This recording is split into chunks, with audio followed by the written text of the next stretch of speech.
Bonjour à tous. Donc je repars, il est tout juste 8 heures de ce superbe gîte. Donc avec Didier, très sympathique, on a beaucoup discuté. Bon, on a été attaqué par les moustiques cette nuit, mais bon, tant pis. C'est pas grave, c'est un détail. Mais sinon, vraiment sympathique comme endroit. À 1 heure de Saint-Amand-Montrond, mais franchement, ça vaut le coup de venir jusque là. On est au calme, tranquille. Donc là, je me dirige vers le Châtelet. On va traverser l'autoroute. Je crois que c'est l'A71. Et donc je vais aller au Châtelet. Puis après, je vais voir pour l'hébergement ce soir comment je fais. Je vais essayer de faire un peu plus de 22 km pour que demain j'ai moins de route. Parce que j'envisage d'aller jusqu'au Châtre demain soir. J'ai réservé de toute façon l'hébergement. Donc j'espère que je vais trouver un coin ce soir tranquille pour bivouaquer.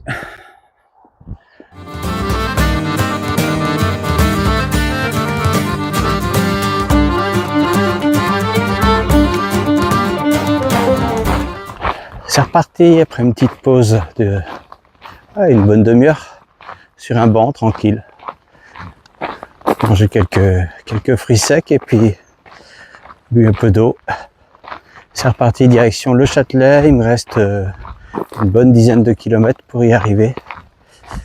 Et puis après, je sais pas, soit je vais aller faire des courses à Châtelet et puis j'avance un petit peu vers le Châtre, ou soit je continue vers un camping, mais il est vraiment trop loin. Alors, je verrai ce soir, suivant ma forme.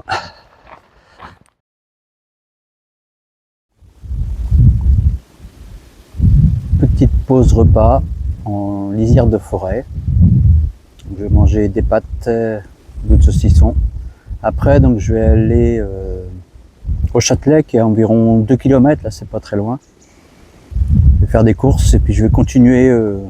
On a 1h30, 2 heures cet après-midi. Trouver un coin de bivouac. J'ai repéré déjà un petit endroit là qui pourrait être sympa. Et puis vraiment bivouaquer ce soir dans la nature parce que il n'y a pas d'hébergement là. Comme ça demain ça me prend une plus petite étape pour aller jusqu'au Châtre. Parce que sinon ça me faisait une étape de 30 km et c'était trop pour moi. Donc je vais la couper un petit peu en avançant ce soir, cet après-midi. Oui, il n'y a pas beaucoup de photos là ce matin parce que les chemins étaient beaux, c'était des beaux chemins soit forestiers, soit agricoles, soit des routes, mais vraiment pas de circulation, quoi. À la limite, il y a plus de tracteurs que de voitures. Donc non, franchement, c'était sympa, mais bon, il n'y a pas de vue à prendre, rien de particulier à voir, donc j'ai pas pris de photos. J'en prendrai au Châtelet si c'est joli, et puis à mon lieu de bivouac ce soir. Son en voix off parce que ça ne fonctionnait pas. Donc je repars sous la pluie, vous voyez, j'ai passé la cape, grosse averse là, juste à la fin du repas. Heureusement, j'avais tout rangé.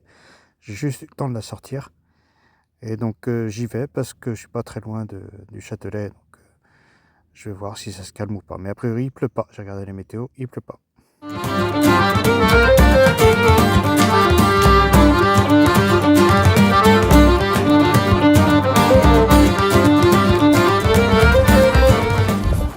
Je quitte le Châtelet par une petite route. Donc j'ai pu faire les courses dans U-Express, recharger l'eau. Et évidemment, j'ai tout rangé mon sac à l'intérieur du Super U. Au moment où je sors, il pleuvait. Donc obligé de ressortir la cape, la remettre. Bon, le temps que je la remette, ça s'est arrêté de pleuvoir. C'est comme ça, c'est la vie du pèlerin. Donc là je pars pour je sais pas 5-6 km, je sais pas trop. Je vais voir jusqu'où je peux aller parce que là le sac est lourd. J'ai mis plein d'eau pour le bivouac et puis demain matin j'ai des courses en plus aussi, j'ai prévu pour ce soir, demain matin, demain midi. Donc là il y a un peu de poids dedans et je le sens, c'est lourd. Et il est déjà 4 heures, donc si j'arrête de marcher vers 5h30, 6h, ce sera parfait, je pense. Le temps de trouver le lieu de bivouac.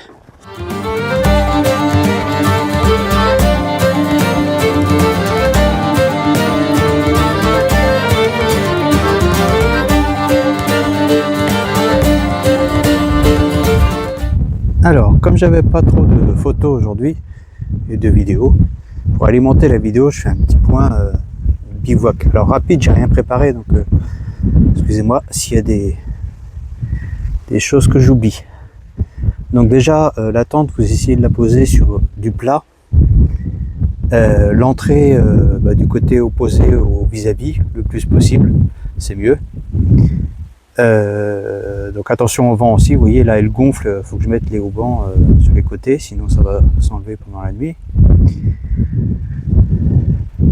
Et ensuite essayez de mettre toujours, donc quand c'est un peu en pente comme ici, la tête vers le haut, hein, surtout pas en latéral, parce qu'en latéral là c'est catastrophique, vous glissez sans arrêt dans la tente. Ça m'est arrivé la dernière fois, j'avais pas vu que le terrain était en pente, et il suffit d'une petite pente et ça glisse tout le temps, quoi.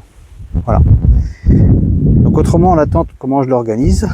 Donc, alors moi c'est ma tente, hein, elle est assez grande, donc je peux me permettre de faire ça. Donc dans l'entrée, je mets une sorte de tapis de sol, ça évite de mettre des choses quand l'herbe est mouillée dedans.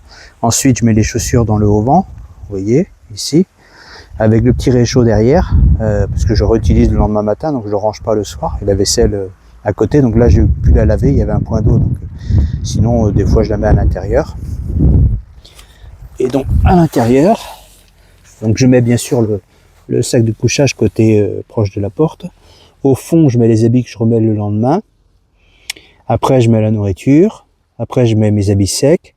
Alors tout est dans des sacs, hein, avec moi. J'aime bien parce que c'est plus facile pour ranger dans le sac après. Après, j'ai la partie électronique, la partie santé près de moi. Et je mets la pile près de moi aussi.